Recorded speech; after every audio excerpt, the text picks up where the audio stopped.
Jai Hind. Namaste viewers. Welcome to the first episode of Elections Simplified. I am Amitabh Tiwari, aka Political Baba, and will be hosting the show once a week till the general elections. Our world is full of conversations about elections, but most of what we hear is full of personal and ideological bias. We are hearing a lot of opinions nowadays which is coming from different points of view, which make it hard to tell fact from fiction, truth from manipulation. In this era of politics, we get lost trying to figure out what is going on actually. The main goal of this show, which we are putting out today, is to break free from bias and provide data-backed electoral analysis. We think that the data can help the way forward, cut through the fog of uncertainty and false information. The main goal of this show is to use data to make sense of the often complicated and confusing world of electoral research for the common man. Data, my friends, is not biased. It is not influenced by feelings or political parties, by commentators or analysts. As we embark on this journey, remember that we are not trying to replace different opinions or discussions.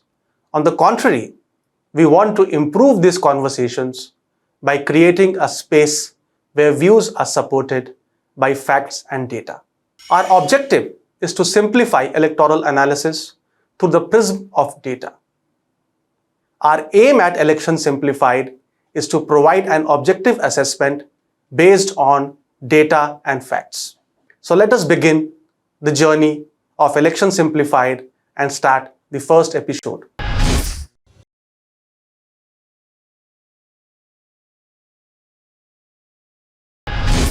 Now friends, who will win the 2024 general elections is a question in everybody's mind. It is a $1 million question. However, what we are all trying to do is to predict the outcome of an event which is going to happen in the future, and the elections is still 7 to 8 months away. That is why, if you notice, all the surveys, when they are published, have this disclaimer: if the elections are held today, then this could be the result. But as you and me know, the elections are not going to be held today. They are more than 7 months away. Of course, unless they are preponed. And 7 months is a long time in politics. A lot can happen in between, especially when 12 to 15% of the voters finally decide who to vote for on the day of polling. We have many friends amongst us who chase us, "Arey Baba, batao who is the candidate, who are you voting for, etc." And this is a national election study carried by CSDS. Another 12 to 15% decide just 2 to 3 days before the polling, and 10 to 12% decide after the candidate is announced. And only CSDS says 36% decide even before the campaign, which means a large chunk, which is 2/3, almost 64 to 65% of the people decide who to vote for very late. And this makes the elections 2024 quite open and not a foregone conclusion. So even Access My India says that 43% of the people made the final decision whom to vote for on the day of polling or a few days ago or after the community meetings were held. Which means that there is a very less number of already decided voters, which largely consists of hardcore ideologically aligned voters who have made up their mind very early whom to vote for. Now the same survey says that there are only 31% loyal voters who have already decided whom to vote for or who have always voted for the same party. This number is very less, which means 69% or roughly 70% of the people are not loyal voters in India, and they have voted for different parties in different elections. Now, the top states where this percentage of loyal voters is high are Uttarakhand 60%, Gujarat 52%, Rajasthan 48%, MP and Andhra Pradesh 44% each. Even Kerala, which has seen a traditional CPM versus Congress battle, has a high percentage of loyal voters at 37%, which is higher than the national average. These, if you see, Uttarakhand, Rajasthan, MP, Andhra Pradesh, Kerala, Gujarat, these are largely bipolar contest states. Hence, the percentage of loyal voters here seems to be higher than the national average. This means that there is a large chunk of swing voters or neutral voters in India who are the kingmakers. They vote for different parties in different elections, and this is what makes the elections quite open and very interesting, exciting, as well as very unpredictable. Now, amongst the late deciders, where people decide very late, are states like Odisha 68%, Jharkhand 63%, Telangana 57%, Maharashtra 56%, Chhattisgarh 55%, Bihar 55%, and West Bengal 50%. These 7 states where people decide very late account for 193 seats, which is almost 35% of the Lok Sabha strength. So guys, game abhi baki hai. Now, who will win 2024? There are 2 big alliances which are shaping up, which will lock horns in 2024. The BJP-led NDA, National Democratic Alliance of 38 parties, and a confederation of 26 parties called the INDIA, Indian National Developmental Inclusive Alliance. The Congress-led United Progressive Alliance is, along with a few regional parties, has been now rebranded as INDIA. Now, let's see what comprises of these NDA and INDIA. NDA primarily consists of the BJP, the Shiv Sena, which is a faction led by the Eknath Shinde, which is now the original Shiv Sena as per Election Commission, the NCP, which is a faction led by Ajit Pawar, the AIADMK, and the Lok Janshakti Party, the party of erstwhile late Ram Vilas Paswan. And both the factions of LJP, the Chacha and the Bhatija faction, are with the NDA. Now, let's see who all are there in INDIA.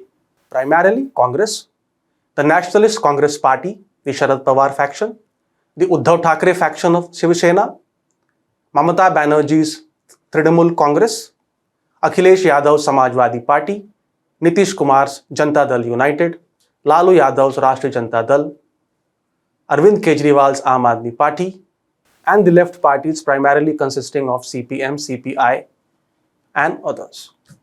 Now, the seat distribution, the leadership, and the common minimum program are still sticky points which need to be finalized by the INDIA.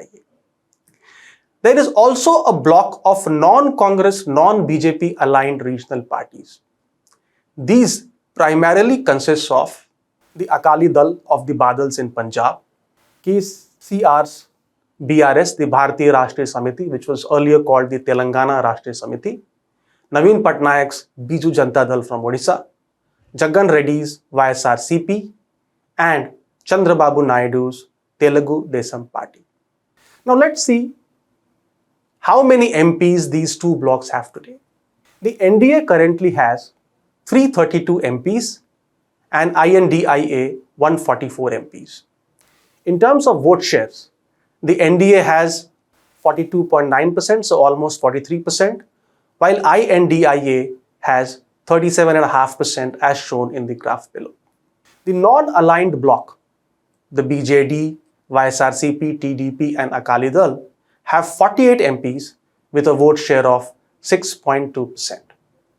Now, BJP is the clear leader of NDA with 90% of the seats and vote share. The Congress accounts for almost half of the vote share of the INDIA bloc and 35% of the seats.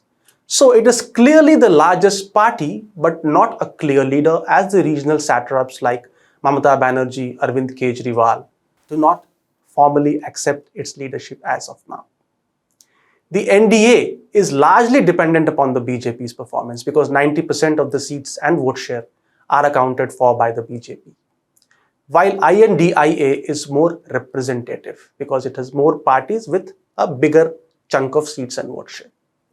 Now, NDA clearly benefits from the leadership of Narendra Modi, while INDIA bloc benefits from the combined leadership of the Gandhis, Nitish Kumar, Amitabh Banerjee, Akhilesh Yadav, Arvind Kejriwal, etc. In 2019 elections, friends, NDA had won 353 seats with 45% vote share, while the erstwhile UPA led by the Congress had won 91 seats with 27% vote share, enjoying a lead of 18%. Now, this 18% lead is theoretically reduced to 5 to 6% only with this new grouping of INDIA bloc, 43% versus 37.5%. Now, in terms of absolute numbers, NDA was leading against UPA by 11 crore votes. And this has reduced to 3 crore votes, primarily because of this new bloc of alliance which has now been created. However, this difference of 3 crore votes is accounted largely by the non-aligned parties, the BJD, Akali Dal, YSRCP, and the TDP. Yeah, so now who will win 2024 has its roots or in the composition or structure of the Lok Sabha. So let us first try to understand how the Lok Sabha is structured. Top 5 states, which is UP, Bengal, Bihar, Uttarakhand, and Tamil Nadu, account for 268 seats, which is 49% of the Lok Sabha strength of 543 seats. The undivided UP, including Uttarakhand, has 85 seats. Undivided Bihar, including Jharkhand, has 54. Maharashtra has 48. West Bengal has 42. And Tamil Nadu has 39 seats. Before the bifurcation of Andhra Pradesh, even the Andhra states would have been in this list. However, today, the political dynamics of both these states is fairly different. Telangana's TRS or BRS, as it is called now, is having almost nil presence in Andhra, whereas Jagan's YSRCP and Chandrababu Naidu's TDP have a very limited role today in the politics of Telangana. Hence, the undivided Andhra Pradesh has not been included in this top states list. Any party or alliance needs to sweep 3 to 4 of these states to win the Lok Sabha elections or emerge as the single largest party in the Lok Sabha. Now let's look at the history of the last 4 elections and see how these 5 states played an important role in the formation of the government. In 2004, the Congress-led UPA won 229 seats. 117 of these seats, which is 51% of its tally, came from these 5 states. It swept Bihar, Tamil Nadu, and won almost half of Maharashtra. In 2009, the UPA won 262 seats. 104 of these seats, which is 40% of its tally, came from these 5 states. It won majority seats in Tamil Nadu, Bengal, and Maharashtra. At that point of time, Mamata Banerjee was in UPA. In both these years, UPA also swept Andhra, the undivided Andhra, which had 42 seats. This also contributed to its victory. Now coming to the Modi era. In 2014, NDA won 166 seats of its 336 tally, which is 49% of its tallies from these 5 states. It swept majority seats in Bihar, Maharashtra, and UP. Now, coming to 2019, the NDA won 353 seats. 180 of these seats, which is 51%, more than half, came from these 5 states. It swept, again, the majority seats in Bihar, Maharashtra, and UP, and also did very well in the state of Bengal. So these 5 states are very important and will decide who wins 2024. We will be discussing each of them in detail, devoting 1 episode each in the future. Now, who will win 2024 is also largely dependent upon how the Modi factor plays out. Friends, we've heard a lot about the Modi factor. So what is the Modi factor? The boost the BJP gets from Prime Minister Narendra Modi's personal political capital, which took the party past the finish line in elections over the last few years, is often referred to as the Modi factor. Can the Modi factor be quantified? Yes. The way to put a number to this is to measure his ability to attract voters outside the party's core vote bank and influence them to vote for the BJP. We've seen that only 31% of the total voting population are loyal voters. So 69% of them are non-loyal voters who have not been voting for the same party year after year. And he is able to draw not only the BJP loyal voters, but also a large chunk of these non-loyal, non-ideologically aligned voters towards the BJP. A CSDS survey in 2014 says or shows that 27% of the respondents would not have voted for the BJP if Modi was not the prime ministerial candidate. That's a huge number. This number increased to 32% in 2019, which means 1 out of every 3 voters voted for the BJP because of the Prime Minister Modi. And another important element is that Modi didn't only fetch votes for the BJP, but also for its allies in the last 2 elections. BJP's allies got 20% of their votes in 2014 and 25% in 2019 due to the Modi factor. So can the Modi factor be quantified? How much votes did NDA or BJP get in the last 2 elections because of the Modi factor?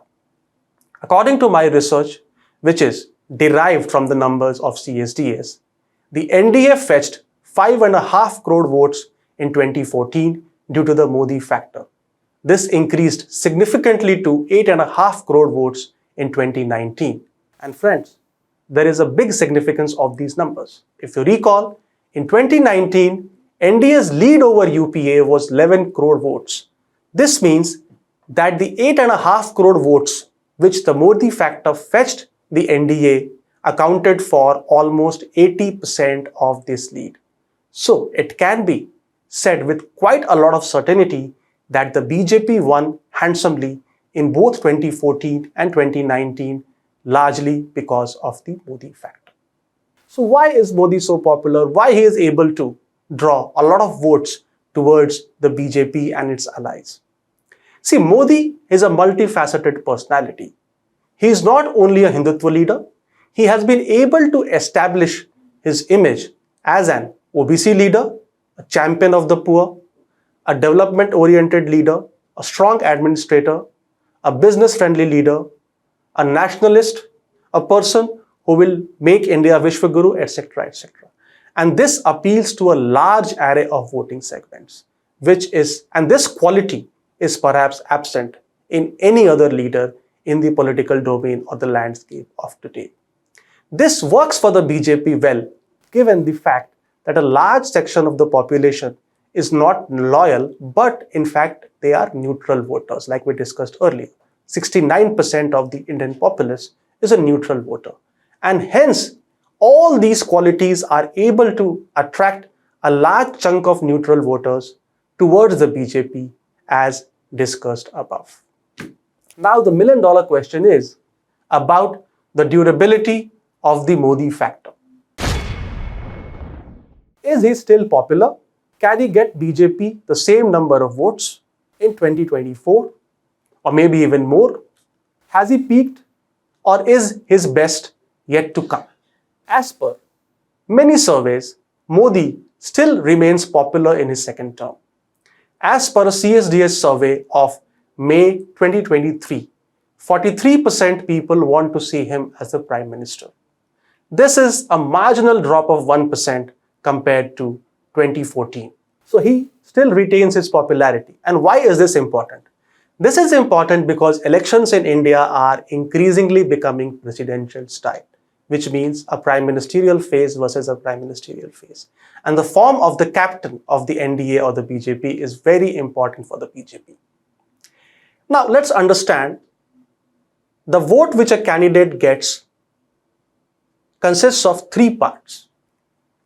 One part or 1% of the votes he gets is because of his own image. The other part is because of the party symbol. Anybody contests on a BJP symbol or a Congress symbol from any seat has a certain number of votes which will be automatically transferred to the candidate. And the third part is because of the state or the national leadership. So 1/3 votes a candidate gets is on account of his own image, 1/3 because of the party symbol, and 1/3 because of the leadership. The thumb rule is 1/3 each for all these parts. As per Axis My India exit poll, for 37% of the voters in 2019 elections, the prime ministerial phase was the most important consideration when they went out to vote. So can Modi take BJP past the majority mark again on his personal charisma? Remains to be seen. Can India make the contest local and neutralize the strength of the BJP? All of this remains to be seen, and only time will tell. So friends, to recap, elections are still 7 to 8 months away, and that's a long time in politics. Lok Sabha elections are still quite open as there are a lot of late deciders in India, almost 64-65%, and there are very few loyal voters in India, only around 31%. The results of the top 5 states and the durability of the Modi factor could ultimately decide who will win in 2024. So thank you, keep safe, see you next week, share your feedback and queries. Namaste.